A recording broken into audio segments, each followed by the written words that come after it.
Malamang siya ang puno. Patunayan po natin yan. Mr. and Mrs. Miranda. Palapakan po natin. The original one. Ang mga magulang po ni Paring Sam. Nasaan po sila? Mr. and Mrs. Miranda. Importante po, dalawa po kayo nasa stage. Kahit picture man lang. Kahit isa lang po magsalita. Kung ayaw po magsalita, kahit sign language.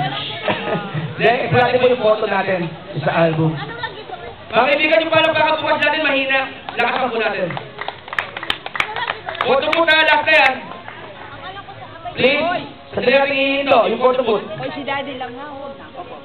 Sir, ma'am, magandang gabi po. Ma'am, lapit po kayo, lapit po kayo. Ano po yung malayo? Para isang video lang po kayo. Okay. Ma'am, tapos kayo natawag ko kayo. Yan. Sige na, salita. Magandang gabi sa inyo lahat. Una, nagpapasalamat ako sa puong may kapal at sa edad namin ito ay sa wakas nagkamsin ako ng maganda babay, lugaw. Ito ka naman.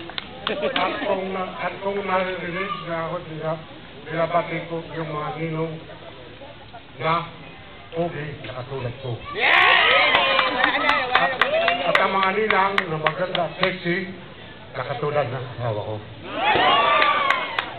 Sana, natupad lang hiling ko sa may kapal na nagkaroon akong malugang. Sana, susunod na natin ako. Yes! Naglupa ko na.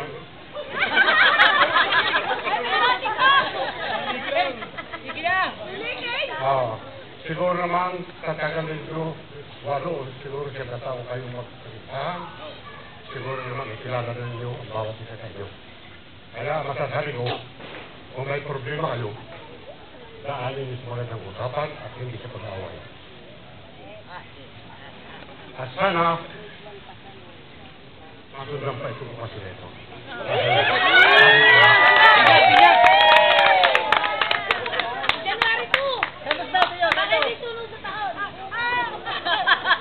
Maraming salamat sa inyo lahat. Maligayang Pasko at maligayang bagong taon. Maraming salamat. And Happy New Year also. Thank you so much, Mr. and Mrs. Miranda. Palakpakan po natin sila ng malakas. At alam po ninyo mga kaibigan, naging pala isipan sa akin, kung saan ang galing mo, Pidong Hammond, no? May pagka-American. Basta makita ko si Tim, aba, tisay na tisay.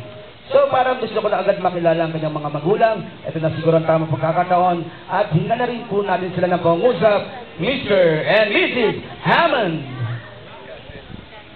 Casio. Ayan.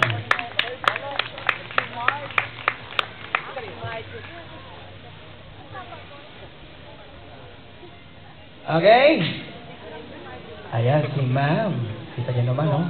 Parang model. So, isang magandang gabi po sa inyong dalawa.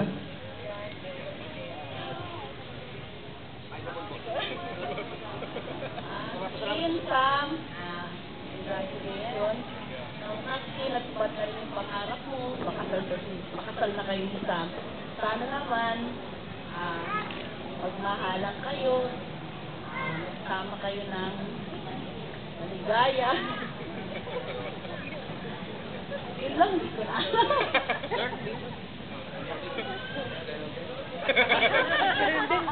Palakpakan po natin sila mga kaibigan. At pasensya na po kayo si Bossy na hindi nakapagsalita dahil siya sa bahay ay nasanay na.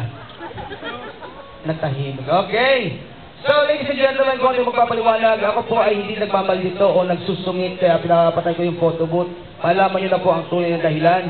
Tapos na po tayo. Ito na po ang ating grand finale.